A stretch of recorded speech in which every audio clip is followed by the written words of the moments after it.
First round pop out of the way. Yep.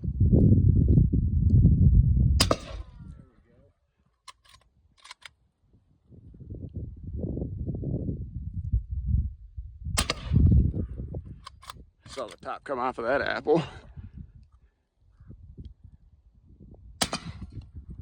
Nailed that one. Fruit Ninja.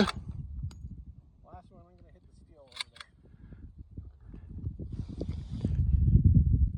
over there. Nice hit. What do you think? That's awesome. Just how versatile that can be. I mean, I've got other guns too that I'm really gonna let it stretch its legs on. So Yeah, it's great. You could put anything besides a 50 cal BMG. So anything that's a ½ inch or less, if it fits, it ships, so to speak. nice. Cool.